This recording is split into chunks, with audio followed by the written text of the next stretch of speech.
Ok. Faisons. Ah bah j'ai encore le temps.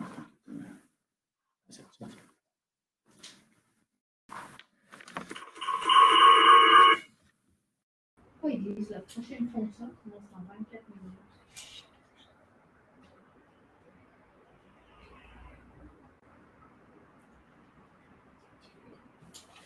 Alors, je vais passer ici. C'est bon. T'inquiète pas, c'est bon.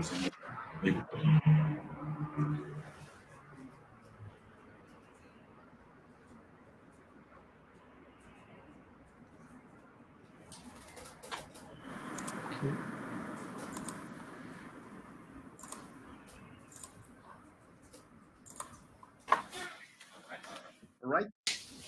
Thank you for your patience. And now I think we have to move on to our last lecture of this technical session related to sustainability. And I would like to give the floor to Séverine from CETU. She will be talking about innovations in energy saving. Please, Séverine. Thank you, Eric. Hello, everybody. So I will talk about tunnel lighting and how we can save energy for more sustainability. So let's start with the context. The environmental impact of tunnel equipment is a combination of several factors. During the life cycle of equipment, there are impacts on waste, pollution, scarcity of materials, and electrical consumption. This presentation focuses on energy consumption. So why energy saving in tunnel lighting?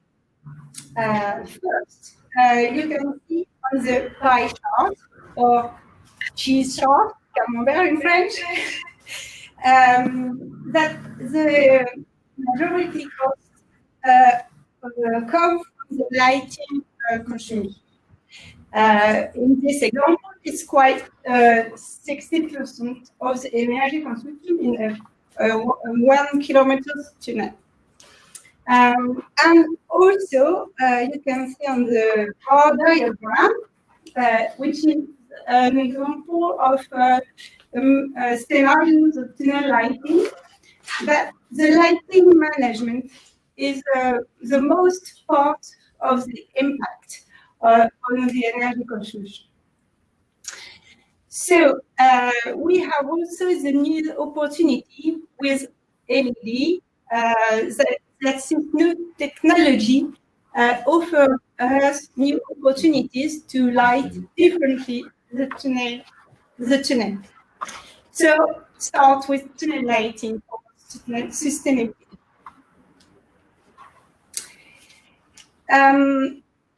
Yes, as you know, the light of tunnel is we light to avoid accidents and to be able to see obstacles. In the entrance zone, the lighting installation is more powerful. It's to adapt the driver's vision from the outside luminance to the darkness of the tunnel. It is very energy, they need much energy, and the design depends on several parameters. The outside luminance of the portal, the traffic characteristic, the dimensions of the tunnel, and also the characteristic of the pavement. You can see on these pictures colorwood tube from the Cerema, which is a sensor measurements of the pavement parameters, and also Camel 2 station from the CETU. This is to measure the luminance at the portal for a better design of lighting of the entrance zone. It's very important to do that measurement, to have the right parameters to do just the right design. And beginning with the right design, it's the better way to save energy. For that, we have also a clear tunnel a software from the CETU which helps us to do this design for the entrance zone. And when you have the right design before the commissioning, it's also important to validate the luminance of the new installation. From our feedback, in the new LED tunnel, the luminance is excessive most of the time. And we realize that we can reduce by 20 or 30% the level of the lamps. So it's why we invested in a dynamic Luminancemeter to verify the right level before the commissioning. And also we produced new procedures to adapt it.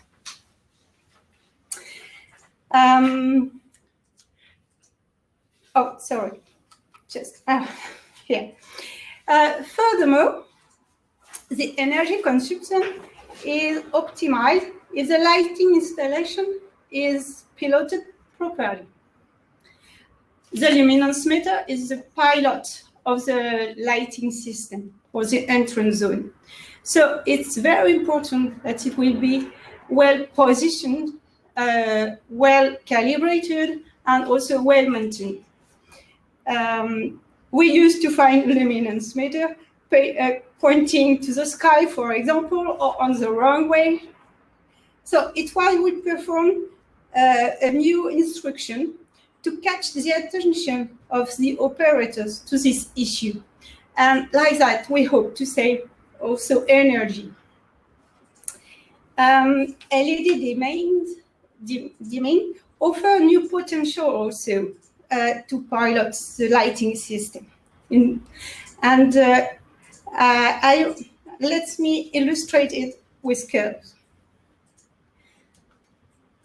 Okay, so on this curve, the first one, this is the values of the Luminancemeter. So this orange curve represents the variation of the luminance outside of the portal. It's quite a cloudy day because there is a lot of variation in this example. And this green curve shows how we used to dim with sodium lamps with only 2 steps, switching on, switching off of the lamps. And with LED, we can do it differently.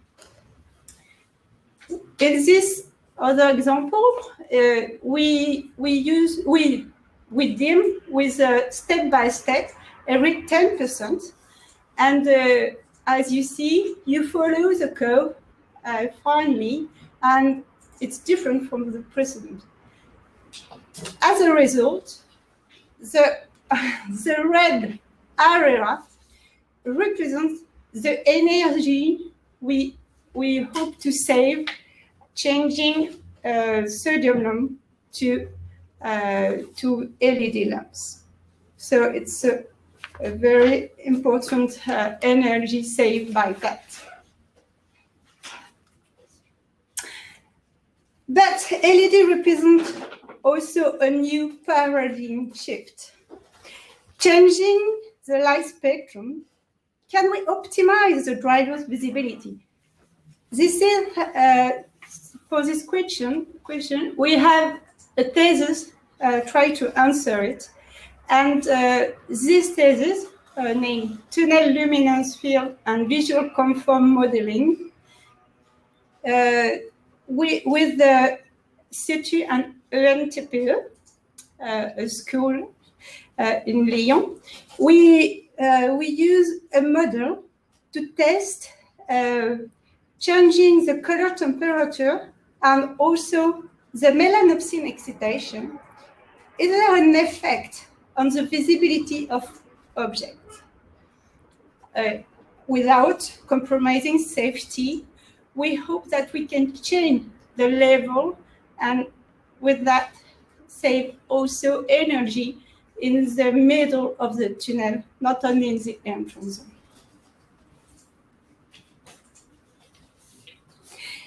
in the Mont Blanc tunnel, we had the opportunity to see that because there is an experimental installation with LEDs and which change several parameters: the color temperature, the intensity, and also the ratio between the wall and the road luminance.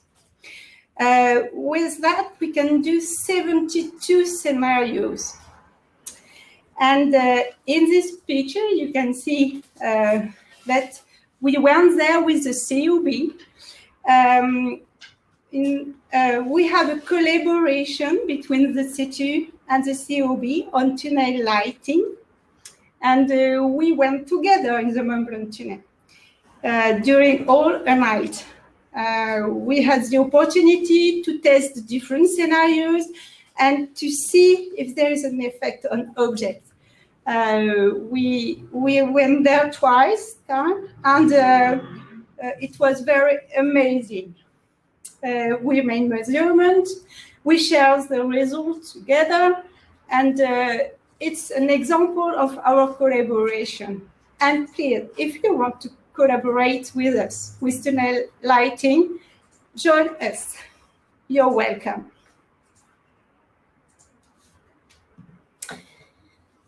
Another idea is to adapt the lighting level to vehicle speed. It's this example, sorry. We did it in Port de Vent Tunnel in Paris. It was the first time we did it with sodium lamps. And the first result was very interesting, and we hope to save a lot of energy with this. It's adapted for tunnel with heavy traffic and frequent congestion, as we have in Paris. Why we can save a lot of energy is because the speed limit is one of the factors to design the level in the entrance zone.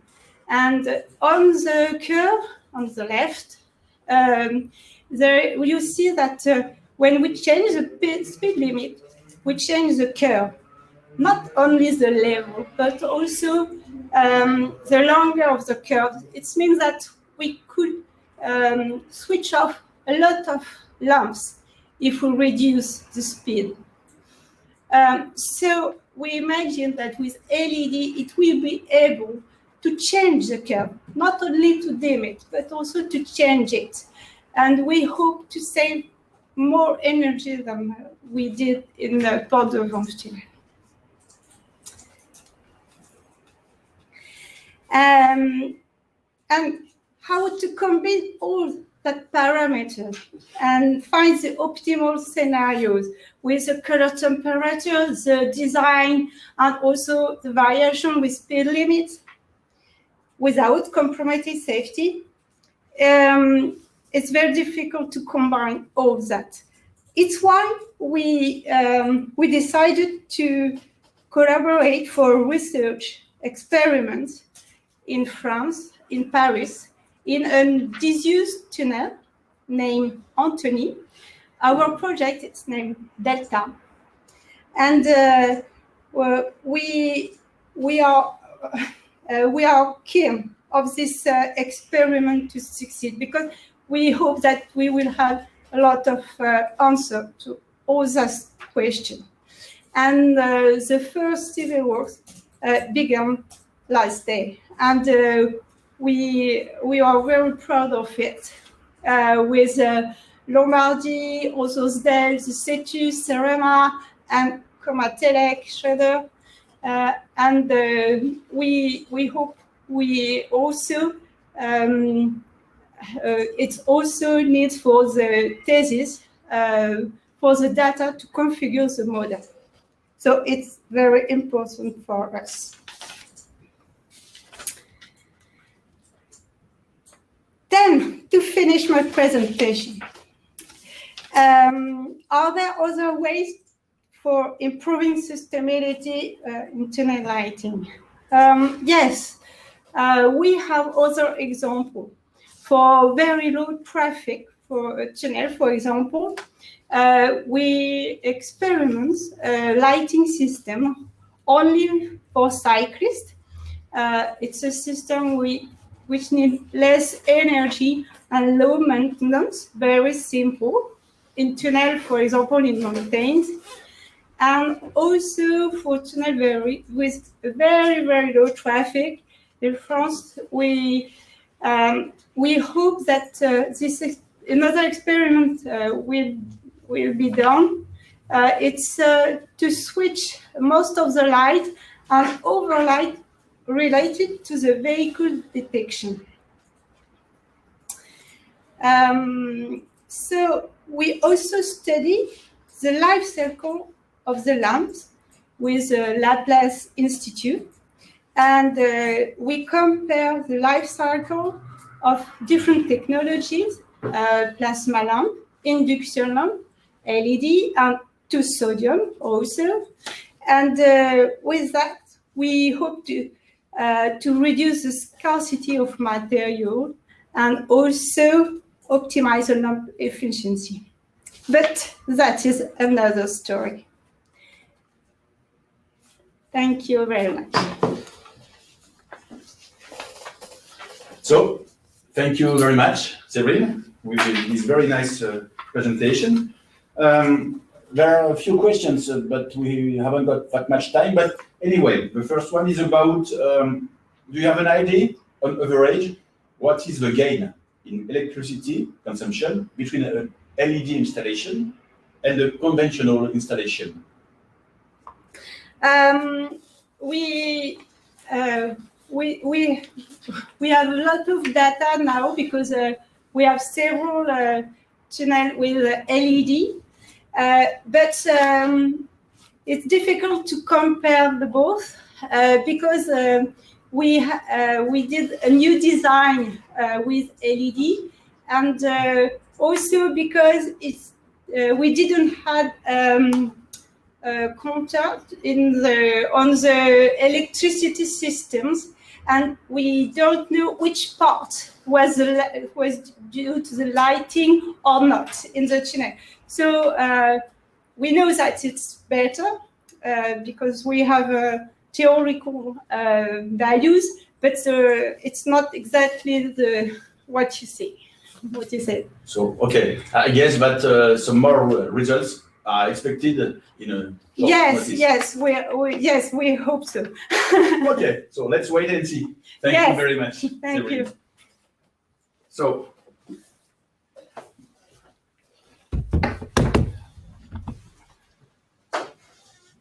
I think now we are closing to the end of this session. We're coming quite to the end of this session.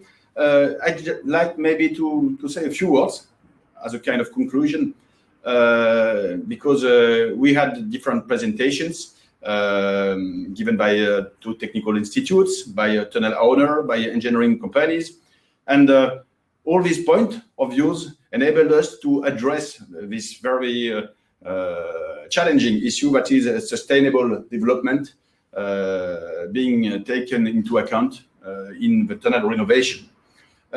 So we can all agree, I think, that these presentations, they were very interesting, and they raised quite a lot of questions. So still a big amount of job, of work, of investigations is needed in this field.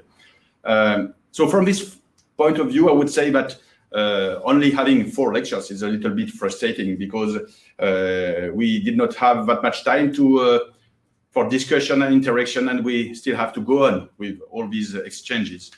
I hope that this session has shown stakeholders how we can adopt a more sustainable approach to tunnel renovation and rethink the different uses of underground infrastructures so that they are more in line with social expectations, economic development goals, and also the need for reduced impact on resources and environment.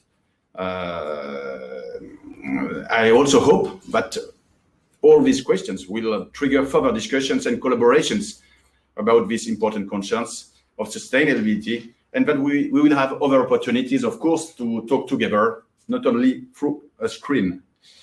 So thank you all for attending this session, which aimed to provide the audience with both a general overview of the main sustainable development issues for tunnel owners, operators, and engineering companies, and provided ideas for practical implementation of measures.